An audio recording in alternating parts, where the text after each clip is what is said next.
The country club dining room buzzed with conversation as nearly 100 people gathered to celebrate my father's retirement after 35 years as CEO of Morrison Manufacturing.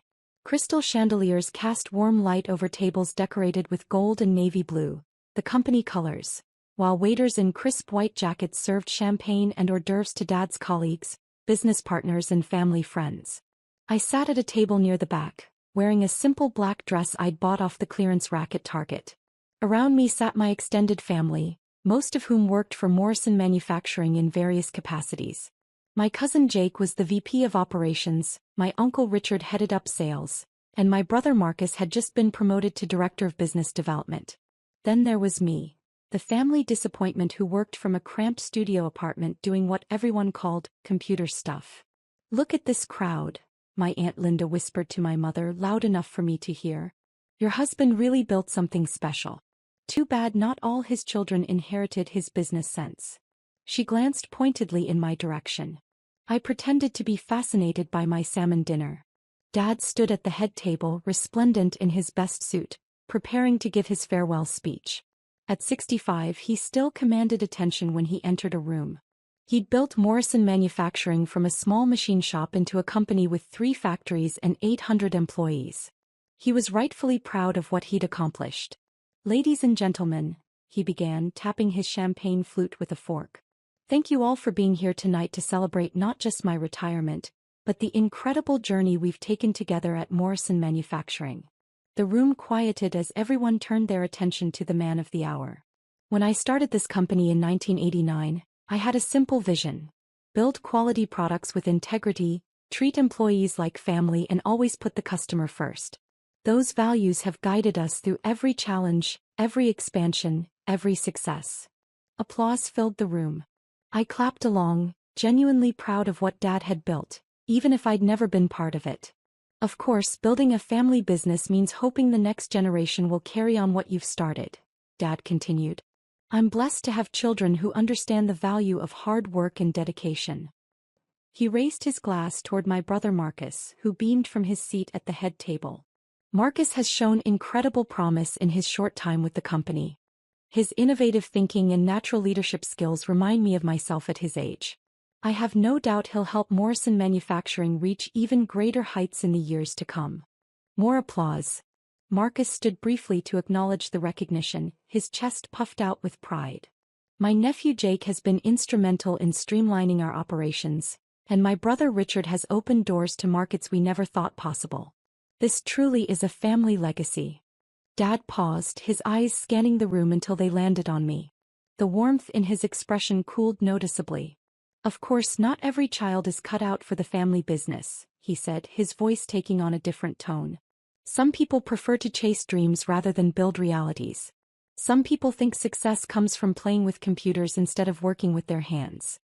I felt my cheeks burn as conversations around the room died down. People were starting to stare. "My daughter Jennifer has chosen a different path," Dad continued, apparently deciding this was the appropriate venue for a public critique of my life choices. "While her brother and cousins are building careers in the real world, she's been, well, let's call it finding herself in the technology sector." A few people chuckled uncomfortably. I stared down at my plate, wishing I could disappear. "Now, I'm not saying there's anything wrong with having hobbies," Dad went on, clearly enjoying his moment at the podium. "But at some point you have to face reality. You have to accept that not everyone is destined for greatness. Some people are just meant to be ordinary." The word hit me like a physical blow. Ordinary. In a room full of his business associates and family members, my father had just declared me ordinary. "The truth is, ladies and gentlemen, every family has one," Dad said, raising his glass again. "The disappointment. The one who never quite lives up to expectations. The one who makes you wonder where you went wrong as a parent." I could feel tears threatening to spill over, but I forced myself to keep looking down. "Don't give him the satisfaction of seeing you cry," I told myself. "So here's to Morrison Manufacturing," Dad declared, his voice booming across the room. "Here's to the family members who understand what it means to build something real. And here's to accepting that, unlike my daughter, our biggest failure, some people in this family actually understand what success looks like." He drained his champagne glass as the room erupted in applause. but I noticed it was less enthusiastic than before. Even his business associates seemed uncomfortable with how personal and cruel his speech had become. I was gathering my purse, preparing to leave as quietly as possible, when the dining room doors opened and a woman in a sharp navy blazer walked in. She looked around the room with the confident air of someone who belonged wherever she decided to be. "Excuse me," she called out, her voice cutting through the conversations that had resumed after Dad's toast. "I'm looking for Jennifer Morrison?" The room fell silent again. 100 pairs of eyes turned to look at me, then at the woman who'd just interrupted the retirement party. "I'm Jennifer," I said quietly, raising my hand slightly. The woman smiled and walked directly toward my table, her heels clicking authoritatively on the polished floor. "Ms. Morrison, I'm Sarah Chin from Forbes magazine. I'm here about the article we discussed regarding your company." I heard my father's champagne glass hit the floor and shatter. "I apologize for interrupting the party," Sarah continued, speaking loudly enough for everyone in the room to hear. "But our editorial deadline was moved up, and I needed to confirm a few details about the feature story we're running next week." My mother leaned forward, her face pale. "Feature story?" Sarah pulled out a tablet and swiped to what appeared to be a magazine layout. "Yes, we're doing a cover story on the most innovative tech entrepreneurs under 35. Jennifer's company, Quantum Systems, is being featured as one of the most disruptive forces in artificial intelligence." You could have heard a pin drop in that dining room. "Ms. Morrison," Sarah continued, "I just wanted to confirm that the $3.8 billion valuation we received from your CFO is accurate for the print edition." My brother Marcus made a choking sound. $3.8 billion? My Uncle Richard whispered. Sarah nodded matter-of-factly. "The AI systems that Quantum Systems has developed are revolutionizing everything from medical diagnostics to autonomous vehicles. Our tech reporters are calling it the most significant breakthrough in machine learning since neural networks were first developed." Dad was staring at me like he'd never seen me before in his life. "I'm sorry," he said, his voice barely audible. "Did you say $3.8 billion? Sarah looked at him with professional politeness. "Oh, you must be Jennifer's father. How wonderful to meet you. You must be so proud. Your daughter has built one of the most valuable private companies in the country. The Pentagon alone has contracted Quantum Systems for $400 million in defense applications." "The Pentagon?" Dad repeated weakly. "Oh yes, Jennifer's quantum computing algorithms are considered essential to national security. And that's not even including the commercial applications. Microsoft, Google, Amazon, they're all licensing Quantum Systems technology. Jennifer, I believe the most recent contract with Apple was worth $800 million. I nodded, finding my voice for the first time since she'd arrived. "The machine learning integration for their next-generation devices, yes." "Remarkable," Sarah said, making notes on her tablet. "And the IPO announcement, we're still planning to break that story simultaneously with the Forbes cover, correct? Our financial team is estimating the public offering could value Quantum Systems at over $12 billion. The silence in the room was deafening. I could see Dad trying to process what he was hearing, his face cycling through confusion, shock, and something that might have been panic. "Ms. Morrison," Sarah continued, "I also wanted to ask about the philanthropic initiative mentioned in our preliminary interview. The Quantum Education Foundation. We're committing $500 million over the next 5 years to fund STEM education in underserved communities," I explained, "particularly focusing on getting young women and minorities into computer science and engineering." "Wonderful. And the university partnerships. MIT, Stanford, and Carnegie Mellon will be opening Quantum Systems research labs on their campuses. We're also endowing chairs in artificial intelligence at a dozen universities." Sarah nodded approvingly. "This is exactly the kind of forward-thinking leadership our readers want to hear about. Oh, and I almost forgot. The National Science Foundation Award ceremony is next week, isn't it?" "Tuesday," I confirmed. "The Medal for Scientific Achievement. For readers who might not be familiar, can you explain what that honor represents?" "It's awarded annually to an individual whose scientific work has had profound impact on American technology and innovation. Previous recipients include Nobel Prize winners and the founders of companies like Intel and Apple." I glanced around the room and saw faces I'd never seen before: awe, respect, and in many cases, fear. These people who'd been enjoying my public humiliation 5 minutes ago were now realizing they'd been in the presence of someone they didn't understand at all. Dad set his empty champagne glass down with trembling hands. Jennifer, how long have you? 6 years, I said quietly. I started quantum systems right after college, working out of my apartment. The first 3 years were just me and one other programmer building the foundational algorithms. We got our first major contract in year 4 and things accelerated from there. But you never said anything. You never told us about any contracts or success or... I tried to, Dad. Remember when I came to Christmas dinner 3 years ago and mentioned that my computer hobby had landed a government contract? You told me to stop making up stories to make myself sound important. Dad's face went white as he clearly remembered that conversation. Or when I tried to explain what machine learning was at Marcus's birthday party, and you said I was speaking gibberish and should focus on finding a husband instead of playing with toys? My mother put her hand over her mouth. I stopped trying to share my work with the family because every time I mentioned it, you either dismissed it or turned it into a lecture about how I needed to be more realistic. Sarah looked between us, clearly realizing she'd walked into a family drama. Perhaps I should reschedule our interview for a more convenient time. No, it's fine, I said. Actually, this is perfect timing. I think my family is finally ready to hear about what I've been working on. I stood up and faced the room full of people who'd been witnesses to my father's public dismissal of me. For those who don't know me, I'm Jennifer Morrison. For the last 6 years, while my family thought I was wasting my time playing with computers, I've been building artificial intelligence systems that are changing how the world processes information. I walked to the front of the room, where Dad's podium still stood with his retirement speech notes scattered across it.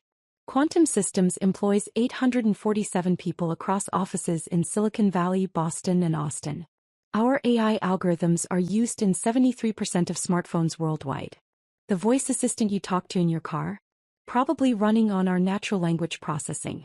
The medical imaging that helps doctors detect cancer early? Our pattern recognition software. The financial systems that prevent credit card fraud? That's us too. The room was absolutely silent. Even the waiters had stopped moving.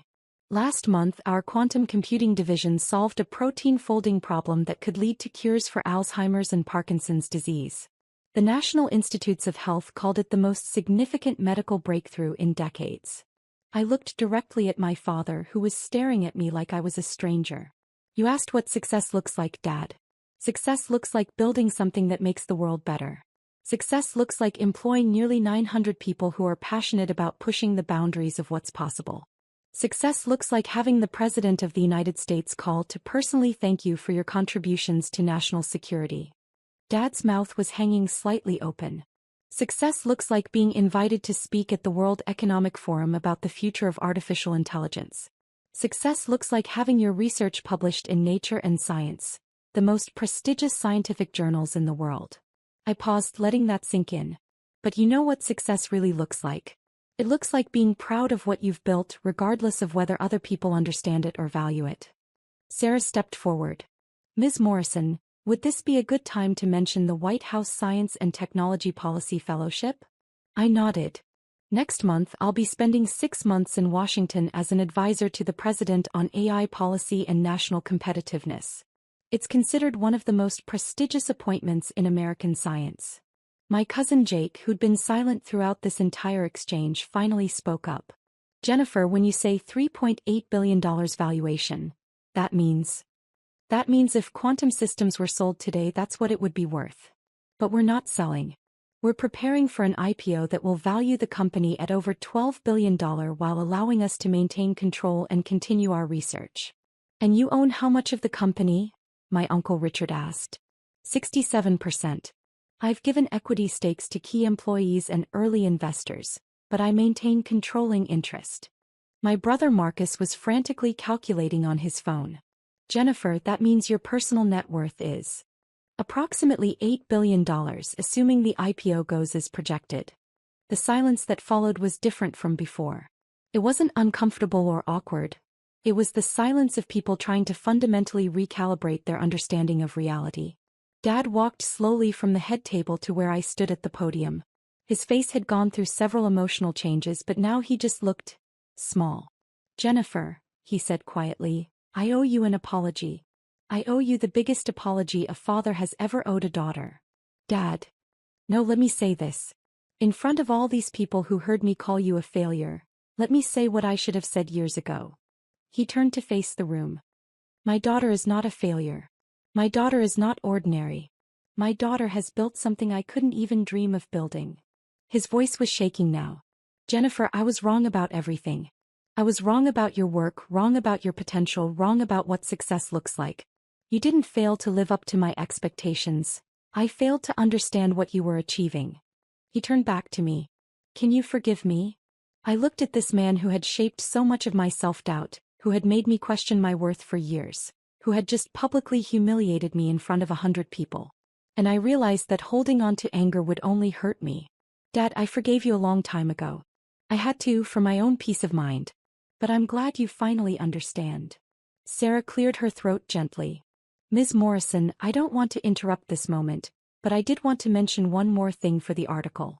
The acquisition you completed last week. I smiled. Oh right. Quantum Systems acquired Morrison Manufacturing's 3 largest competitors. We're planning to modernize their operations with AI-driven efficiency systems. Dad's eyes went wide. You mean Henderson Industries? They've been trying to buy us out for years. We bought them. And Patterson Manufacturing. And Diversified Industrial Solutions. Quantum Systems now owns the 3 companies that Morrison Manufacturing has been competing against for decades. But why? Dad asked. Because I believe in what you built here. Morrison Manufacturing has integrity, quality, and loyal employees. I want to help this company thrive in the digital age, not just survive it. I walked back to my purse and pulled out a folder I'd been carrying for weeks, waiting for the right moment. Dad, I know you're retiring, but I'd like you to consider staying on as an advisor. Quantum Systems wants to establish Morrison Manufacturing as the flagship of our new industrial AI division. We're talking about a $200 million investment in new equipment, expanded facilities, and workforce development. Dad took the folder with shaking hands and opened it to reveal an offer letter that would transform his small company into a technology powerhouse. The current employees would all keep their jobs with significant pay increases and full benefits. Marcus, Jake, Uncle Richard. There are positions for all of them in the new structure, if they're interested in learning about AI integration in manufacturing. Marcus looked up from his phone where he'd apparently been Googling my company. Jennifer, Forbes called you the most important entrepreneur most people have never heard of.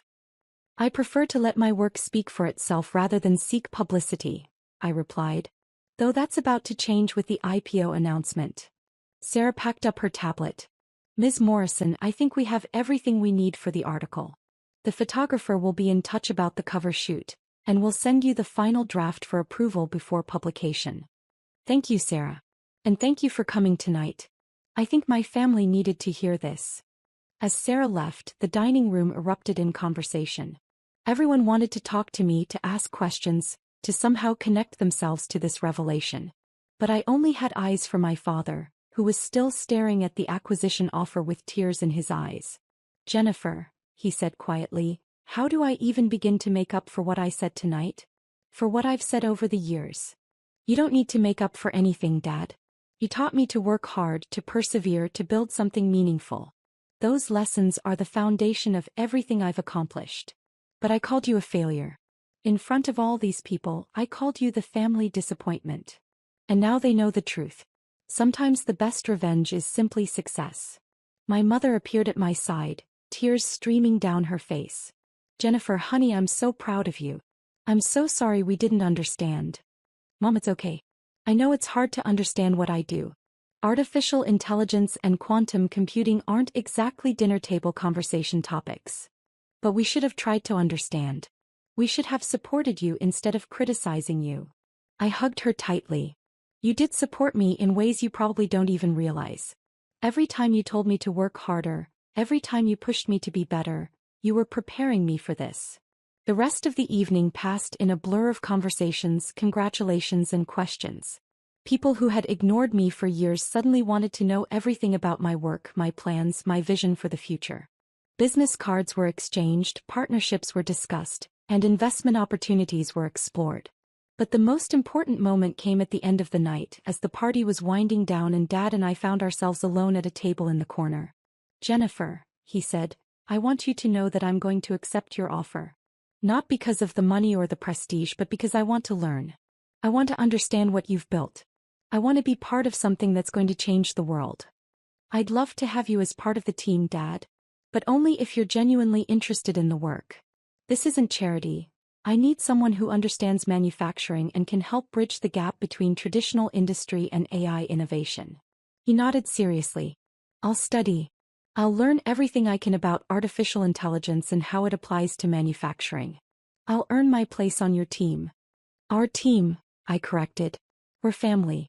We've always been family, even when we didn't understand each other." As I drove home that night, in my practical Honda Civic because I still believed in living modestly despite my wealth, I reflected on how completely my life had changed in a single evening.